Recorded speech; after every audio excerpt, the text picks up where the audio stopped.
اللہ تعالیٰ نے قرآن مجید کے اندر نبی پاک صلی اللہ تعالیٰ علیہ وسلم کی جو عظمتیں بیان فرمائی ہیں، ان میں سے محبوب کی ایک شان یہ بیان کی ہے کہ وَيُعَلِّمُكُمُ الْكِتَابَ وَالْحِكْمَةَ، فرمایا یہ میرے محبوب علیہ السلام تمہیں کتاب بھی سکھائیں گے اور حکمت بھی سکھائیں گے، اور کتنا علم سکھائیں گے، وَيُعَلِّمُكُم مَّا لَمْ تَكُونُوا تَعْلَمُونَ، جو تم نہیں جانتے وہ سب میرے محبوب تم۔ اللہ کے حبیب علیہ الصلوۃ والسلام نے ہمیں کتاب و سنت سکھایا ہے، ایک ایک چیز کو بڑی وضاحت کے ساتھ، بڑی صراحت کے ساتھ۔ پیارے بیٹے بیٹھ جائیں، آپ لوگ بھی پیچھے بیٹھ جائیں، چھوڑ دیں اس کو، موبائل کو، جاؤ میرا بیٹا، یہ اللہ تعالیٰ آپ کو سلامت رکھے۔ یہ 2-4 دوست بنا رہے ہیں، یہ انشاءاللہ آپ کو دے دیں گے، پاس نہیں رکھیں گے، سارے اگر یہی کام کریں۔ میرے عزیزوں، نبی کریم صلی اللہ تعالیٰ علیہ وسلم نے ہر چیز کو کھول کر بیان فرمایا، وہ عقائد ہوں، اخلاقیات ہوں، آداب زندگی ہوں، حقوق العباد ہوں، جتنے بھی امور ہیں اللہ کے حبیب علیہ السلام نے جس دور میں میں اور آپ وقت گزار رہے ہیں، یہ دور سیکھنے سکھانے کا نہیں، اللہ ماشاءاللہ، یہ سننے سنانے کا دور۔ اس میں لوگ کوئی نکتہ سننا چاہتے ہیں، کوئی سیکھنا اور تمام آداب کے ساتھ سیکھنا، یہ ہمارے دور کا مزاج نہیں رہا۔ نبی کریم صلی اللہ تعالیٰ علیہ وسلم نے بڑی باریک بینی کے ساتھ اور بڑے ہی کمال انداز میں لوگوں کو سکھایا بھی اور سیکھنے کی طرف لوگوں کی توجہ بھی کرائی۔ بار بار اللہ کے حبیب علیہ السلام نے، یاد رکھیے گا کہ تعلیم جو ہوتی ہے نا، یہ سارے مسائل کا، زندگی میں جتنے بھی پیش آمدہ مسائل ہوتے ہیں ان سب کا اگر ایک حل ہو تو وہ تعلیم ہے۔ اس کی دلیل کیا ہے؟ آسمان کا زمین کے ساتھ سینکڑوں اور ہزاروں سالوں کے بعد جو غار حرا میں پہلا رابطہ ہوا ہے نا، اس پر آپ کبھی غور فرمائیں تو اس وقت مسائل بے شمار تھے، کفر و شرک کا مسئلہ سب سے بڑا تھا، بیٹیاں زندہ دفن ہوتی تھیں، عورتوں کا کوئی حق نہیں تھا، غلام منڈیوں میں بکتے تھے، ہر شخص ایک تکلیف، ایک گھٹن، ایک آزار، اور سارے مسائل ہی اس قابل تھے کہ ان پر گفتگو کی جائے، ان کا حل ڈھونڈا جائے۔ لیکن جو پہلی وحی غار حرا میں آئی ہے، وہ نہ تو بظاہر توحید کی، نہ بظاہر عورتوں کے حقوق کی بات کرتی ہے، نہ وہ بظاہر غلاموں کے حق کے بارے میں بات کرتی ہے۔ جو پہلی وحی آئی ہے نا غار حرا میں، اس نے تو کہا پڑھو۔ معنی کیا ہے؟ تعلیم ایک ایسی چیز ہے، جب تعلیم آئے گی تو تمہیں غلاموں کے حقوق کا بھی پتہ چل جائے گا، لیکن شرط یہ ہے کہ وہ تعلیم پڑھو جو اللہ کے نام سے شروع ہوتی ہے، جس میں رب رسول کی معرفت نصیب ہوتی ہے۔ ایسی تعلیم نہ ہو کہ وہ اکبر الآبادی نے کہا تھا، ہم ایسی لاکھوں کتابیں قابل ضبطی سمجھتے ہیں، بیٹے باپ کو وہ تو ضبط کر لینے کے قابل ہے۔ کتاب و سنت کی تعلیم، دیکھیں بعض اوقات اندھیرے زیادہ ہوتے ہیں لیکن ان کا علاج ایک ہی ہوتا ہے۔ کسی کمرے کے اندر لائٹ بند تھی، اندھیرا تھا، تو سانپ بھی آ گیا، بچھو بھی آ گیا، چھپکلیاں بھی آ گئیں، کٹمل بھی آ گئے۔ اب آپ اس اندھیرے کے اندر اگر ان سارے موذی جانوروں سے مقابلہ کرنا چاہیں گے تو مشکل ہو جائے گی۔ ہو سکتا ہے آپ کھٹمل کو مارنے لگے تو سانپ نکل جائے، بچھو قابو نہ آئے، چھپکلیاں قابو نہ آئے۔ تو اس اندھیرے کا ایک ہی حل ہے کہ آپ اس میں روشنی کر دیں۔ آپ کمرے میں دیا جلا دیں، بہت سارے جانور تو ویسے ہی بھاگ جائیں گے۔ تو سمجھنے کی بات یہ ہے کہ علم ایک روشنی ہے۔ آپ نے کوئی مسئلہ سنا ہوا ہو نا، کوئی بات کتاب و سنت کی آپ نے سن رکھی ہو، تو آپ وقتی طور پر عمل کریں نہ کریں، لیکن جب وہ کام آپ کرنے لگتے ہیں تو ایک دفعہ وہ بات سامنے ضرور آتی ہے کہ یار میں نے یہ مسئلہ سنا ہوا ہے۔ تو جب علم آتا ہے تو وہ داعیہ پیدا کرتا ہے عمل کا بھی۔ نبی پاک علیہ السلام نے لوگوں کو علم سکھایا، حضور نے تعلیم دی ہے، نبی پاک کی نظر میں بڑا فیض ہے۔ ہاں، بعض لوگ بیچارے تصوف کا نام لے کر، طریقت کا نام لے کر بھی جہالت کو پروموٹ کرتے ہیں اور لوگوں کو یہ مزاج نہیں دیتے تعلیم و تعلم کا۔ تو پہلی بات یہ کہ حضور نے فروغ علم پر زور دیا۔ اور پھر بعض اوقات دین کے اندر کئی قسم کے اعمال ہوتے ہیں، تو دیکھنا یہ ہوتا ہے کہ ترجیح کس کو دینی ہے. یعنی ایک وقت یہ ہے کہ آپ نفل پڑھ رہے ہیں اور ساتھ ہی ہے کہ آپ کی والد اور والدہ نے کام بتایا. اب حکم یہ ہے کہ آپ وقتی طور پر نوافل ٹھہر کے پڑھ لیں، پہلے بزرگوں کی بات سن لیں، اگر ان کو کوئی ضروری کام ہے، کوئی مجبوری ہے، کوئی حاجت ہے تو پوری کر لیں. یعنی نبی کریم علیہ السلام کی خدمت میں جب کسی نے عرض کیا میں نے جہاد پہ جانا ہے، تو محبوب جانتے تھے کہ اس کی والدہ بوڑھی ہے، تو حضور نے فرمایا تو والدین کی خدمت کر، اللہ جہاد کا ثواب عطا کر دے گا. ترجیح دیکھنی ہوتی ہے کہ کیا ہے. جب معاملہ علم کا آتا ہے تو نبی پاک علیہ السلام نے ترجیح علم کو دی ہے. یہ سمجھنے والا مقام ہے. اللہ کے حبیب علیہ الصلوۃ والسلام نے ترجیحی بنیاد پر فروغ علم کی بات ذکر کرنا بڑی بات ہے. نفلی عبادات کرنے کا بڑا درجہ ہے، انسان کو قرب الہی ملتا ہے، انکار نہیں. لیکن اس روایت پر ذرا غور کیجئے گا اور اپنے احوال بھی ذرا دیکھیے گا. آج کل لوگ کہتے ہیں فلاں بابا صاحب ہیں، فلاں شیخ ہیں، وہ 500 دانے والی تسبیح ہوتی ہے اس کے پاس، لیکن جو ہر جمعے آپ کو کتاب و سنت کی بات سنائے، جو صبح اٹھ کے قرآن مجید کی آیات کھول کے درس دے، اس کے بارے میں تو لوگوں کا گمان ہوتا ہے کہ یہ ایک محض عام سا آدمی ہے، اس کی ڈیوٹی ہے. تعلیم و تعلم کا ہمارے ہاں مزاج نہیں رہا، اور اس میں بعض اوقات کوتاہی ممبر سے بھی ہوئی ہے. ظاہر ہے کہ لوگوں نے ان جاہل صوفیاء کو اٹھا کے بھی بزرگان دین کی صف میں لا کھڑا کیا ہے، جن کا دور دور تک کوئی تعلق نہیں تھا. علامہ مسجد نبوی شریف میں تشریف لائے تو 2 حلقے بنے ہوئے تھے. ایک حلقے میں بیٹھ کے لوگ اللہ کا ذکر کر رہے تھے، اور دوسرے حلقے میں بیٹھ کر لوگ پڑھا رہے تھے. ایک صاحب تعلیم دے رہے تھے اور باقی ان سے سیکھ رہے تھے. نبی پاک صلی اللہ تعالی علیہ وسلم ان دونوں حلقوں کے بیچ کھڑے ہو گئے اور فرمایا دونوں ہی خیر کا کام کر رہے ہیں.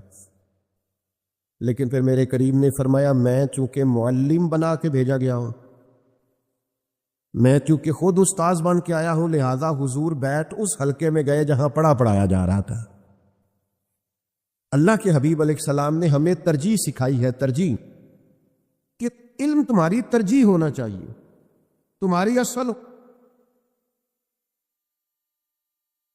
ہونا چاہیے، تمہاری بنیاد ہونا چاہیے، تمہیں تعلیم کی طرف مائل ہونا چاہیے. لیکن آج ہماری ترجیح علم نہیں ہے، معیار ہمارا بدل گیا. یعنی بہت سارے لوگ ایسے ہیں وہ سیکھنے سکھانے کا مزاج نہیں رکھتے.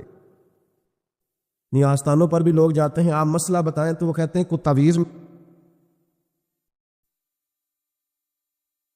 بن جائے گا. تو میں نے ان سے کہا ماشاءاللہ آپ جوان ہیں، آپ اپنی بخشش کے لیے خود تیاری فرمائیں، یہ بچہ انشاءاللہ ذریعہ بنے گا، کوئی مسئلہ نہیں. سرکار کا وعدہ موجود ہے حافظ کی شفاعت کرنے کا. پر سوال یہ ہے کہ آپ کیوں نہیں نیک اعمال کر رہے؟ آپ رات کو آئے نا،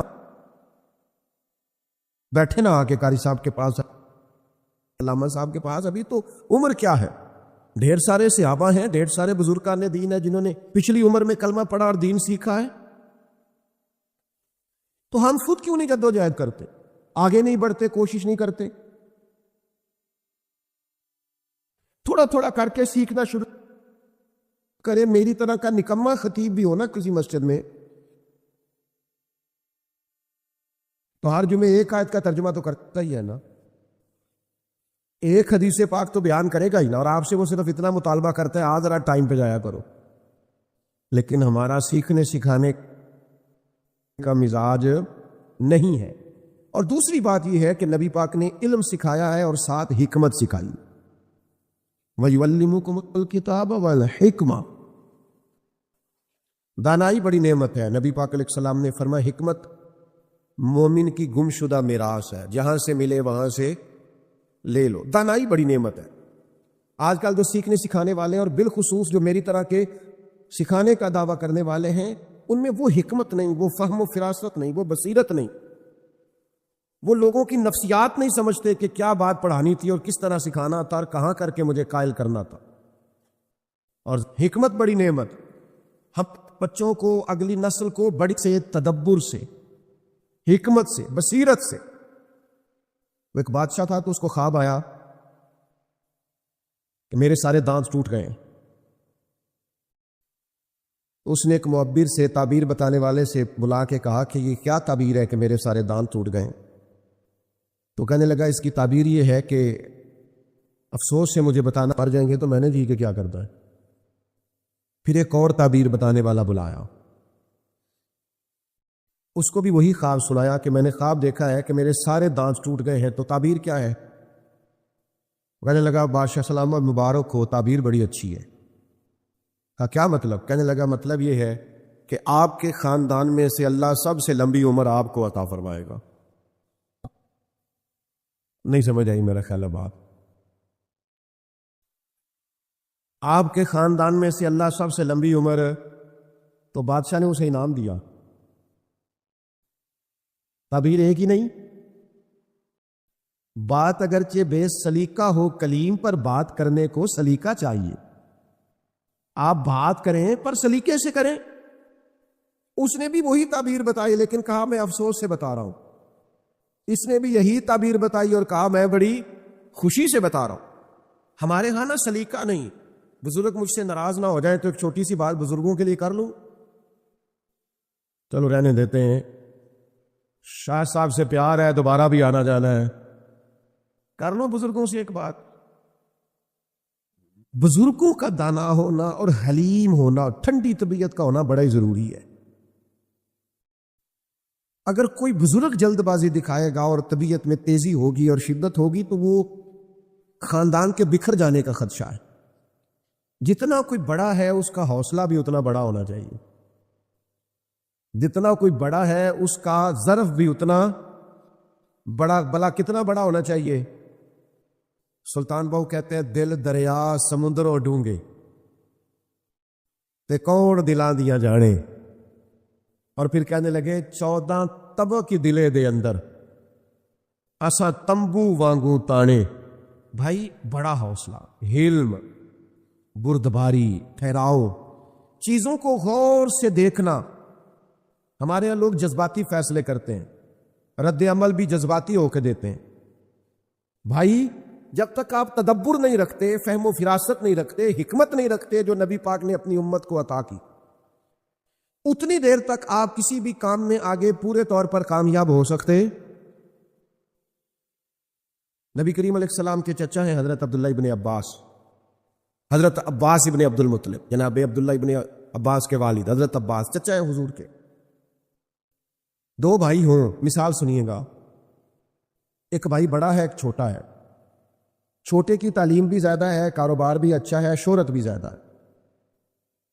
چھوٹے کی ڈگریاں بھی اس کے پاس زیادہ ہیں، کاروبار بھی اچھا وسیع ہے، اور لوگوں میں جانا پہچانا بھی زیادہ جاتا ہے. دونوں اکٹھے بیٹھے ہوں تو کوئی دونوں سے پوچھے کہ جناب آپ میں سے بڑا کون ہے؟ تو اس نے کیا پوچھا ہے؟ عمر پوچھی ہے نا، ڈگری تو نہیں نہ پوچھی. اس نے شہرت تو نہیں نہ پوچھی. کیا پوچھا ہے؟ تم میں سے بڑا. تو اس کا سادہ مطلب کیا ہوتا ہے کہ تم میں سے عمر. یہی مطلب ہوتا ہے نا بات کا. سمجھ آ رہی ہے بات کی؟ اب وہ کہے چھوٹا کہے نہیں جی میری جو ہے وہ تعلیم میں نے ماسٹر کیا ہوا ہے، یا میں ایم فل کیا ہوا ہے، یا میں نے پی ایچ ڈی کی ہوئی ہے. وہ اپنی تعلیم بتائے، یا کہے میں ساری دنیا میں جانا پہچانا جاتا ہوں، یا یہ کہے کہ میرا بزنس بڑا اچھا سیٹ ہے. تو اس سے کہا جائے گا جناب ہم نے عہدہ اور رتبہ نہیں پوچھا، ہم نے تو عمر پوچھی. بات کی سمجھ آ رہی؟ نبی پاک صلی اللہ تعالی علیہ وسلم کے چچا حضرت عباس رضی اللہ تعالیٰ عنہ، ان سے ایک شخص نے پوچھا کہ آپ بڑے ہیں کہ حضور؟ میں نے کہا بات کرنے کو سلیقہ چاہیے. آپ بات کریں تو دانائی سے کریں، حکمت اور تدبر سے کریں. پوچھا آپ بڑے ہیں کہ حضور؟ تو جناب عباس رضی اللہ، اب ظاہرہ جو پوچھ رہا تھا وہ عمر ہی پوچھ رہا تھا، رتبے کا تو اسے بھی پتا تھا کہ حضور امام الانبیاء ہیں. اس نے پوچھا آپ بڑے ہیں کہ نبی کریم؟ تو جواب کا حسن دیکھیے، قلم ٹوٹ گئے. پیدا پہلے میں ہوا تھا. یہ کیا انداز حکمت ہے، یہ کیا انداز تکلم ہے، اور یہ کیا گفتگو کا انداز ہے. بڑے تو حضور ہی ہیں پر پیدا پہلے میں ہوا تھا. یہ تدبر جب ہمارے اندر آئے گا، یہ حکمت جب ہمارے اندر آئے گی، یہ معاملہ فہمی جب ہم سمجھنے لگیں گے، پھر چیزیں بہتر ہوگی. ہم نہ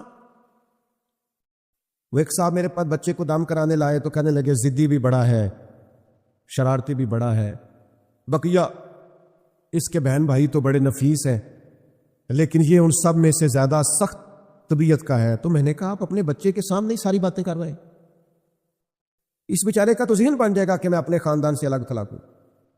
آپ کا بچہ ہے، آپ کو اس کو جوڑنا ہے.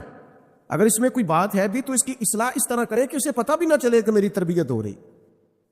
آپ باقی ساری فیملی کو الگ سے بٹھا کے اس کے بارے میں میٹنگ کر دیں کہ اس کی طبیعت میں کچھ شدت آ رہی ہے، ہم سارے مل کے اس کو کور کریں، خاندان کا حصہ بنائیں، تاکہ اس کے اندر جو چیزیں زیادہ سخت ہو رہی ہیں ان کو نرم کیا جائے اور اسے واپس لایا جائے، تاکہ یہ باقی لوگوں کے بیچ بیٹھے اٹھے اور سارے خاندان کے ساتھ چلے. لیکن ہم اپنائی کا مظاہرہ ہی نہیں کرتے، ہم خود سے بتاتے پھرتے ہیں، اتنی شدت دکھاتے ہیں، اتنی سختی کا مظاہرہ کرتے ہیں کہ ہمارے رویوں سے محسوس ہوتا ہے کہ نہ تو علم کا ذوق ہے نہ دانائی کا. حالانکہ علم و حکمت حسن ہے اسلام کا، اور یہ خوبصورتی ہے دین کی. میں نے زیادہ باتیں نہیں کرنی، بس بات سمیٹنے لگا ہوں. نبی کریم علیہ السلام بعض اوقات سخت فیصلے بھی کرنے ہوتے تھے نا، تو اس حکمت سے کرتے تھے کہ لوگ اش کر اٹھتے تھے. سخت فیصلہ ہے، مشکل ترین مرحلہ آ گیا، لیکن آپ نے ذرا غور کرنا ہے، گھبرانا نہیں، الجھنا نہیں، بے چین نہیں ہونا، مضطرب نہیں ہونا. آپ نے رد عمل دینے میں جلدی نہیں کرنی. مجھے بتائیے، آپ ڈاکٹر کے پاس جائیں دوائی لینے کے لیے، تو کبھی آپ نے دیکھا ہے کہ ڈاکٹر آپ سے کہے کہ یہ دوائی لے جاؤ اور سارا سیرپ جا کے پی لو اور ساری گولیاں اکٹھی کھا لو؟ کہتا ہے وہ؟ اگر آپ کہیں مجھے جلدی ہے ٹھیک ہونے کی، میں نے ساری کھانی ہے، ٹھیک ہوں گے کہ زیادہ بیمار ہو جائیں گے؟ دوائی تو ذریعہ ہے نا تندرستی کا، صحت کا، لیکن اگر آپ اوور ڈوز ہو جائیں گے تو وہ صحت والی چیز بھی نقصان کرے. بات کو سمجھیے گا. آپ ایک گولی صبح لیں گے، ایک شام لیں گے، یا زیادہ سے زیادہ ایک دوپہر میں بھی لے لیں گے، پھر آپ سے کہا جائے گا ہفتے کے بعد پھر آئیے گا. لیکن ہمارے ہاں لوگوں کو جلدی بڑی ہوتی ہے، بڑے مضطرب ہوتے ہیں، پریشان ہوتے ہیں، الجھ جاتے ہیں. کیا خیال ہے موبائل والے بھائی؟ ایسا ہی ہے نا جی؟ یعنی کچھ لوگ اطمینان سے نہیں بیٹھتے، پریشان رہتے ہیں، الجھ جاتے ہیں. تو عرض کرنے کا مقصد یہ ہے کہ میری طرف دیکھیے گا، نبی پاک علیہ السلام تو مشکل ترین فیصلے بھی اتنی خوبصورتی سے کرتے. جب فتح مکہ ہوئی ہے نا تو ایک مشکل فیصلہ آ گیا تھا. حضرت سعد ابن عبادہ رضی اللہ تعالیٰ عنہ علم بردار تھے، ان کے پاس جھنڈا تھا اسلامی فوج کا، لیکن کچھ معاملات ایسے ہوئے کہ ان سے جھنڈا لینا پڑ گیا. اب اس عہدے سے انہیں وقتی طور پر پیچھے کرنا تھا، اور کوئی ایسی بظاہر ان کی غلطی بھی نہیں کہ بڑے حساس آدمی تھے. ان سے جھنڈا لینا ہے تو کیسے لیں گے؟ تو نبی کریم علیہ الصلوۃ والسلام نے فرمایا کوئی مسئلہ نہیں، لے لیتے ہیں. حضور نے فرمایا سعد ہم نے ارادہ کیا ہے آپ سے جھنڈا لے لیا جائے، لیکن آپ سے لے کے آپ کے بیٹے کو دے دیا جائے. باپ اس وقت بڑا راضی ہوتا ہے جب وہ سمجھتا ہے بیٹا تو کام سنبھالنے کے قابل ہو گیا ہے، اب تو میرا بیٹا میری جگہ آ گیا ہے. تو جس بات سے انہوں نے پریشان ہونا تھا وہ اس سے زیادہ راضی ہو گئے. تو حکمت، دانائی، تدبر. اور ایک پہلو کی طرف اشارہ کر کے بات کو سمیٹوں گا. ایک تو علم حاصل کریں اور پھر حکمت اپنی زندگی میں لائیں، دانائی لائیں. یعنی آپ کو وہ بات اپنی بتانی بھی آتی ہو، سمجھانی بھی آتی ہو، اور آگے اس فیض کو جو آپ نے کہیں سے پایا ہے تقسیم بھی کرنا آتا ہو. اور تیسری بات یہ یاد رکھیے گا، تعلیم و تعلم صرف کہنے، سننے، سنانے کا نام نہیں. آپ کی عملی زندگی بتاتی ہے کہ آپ کتنا پڑھے لکھے ہیں.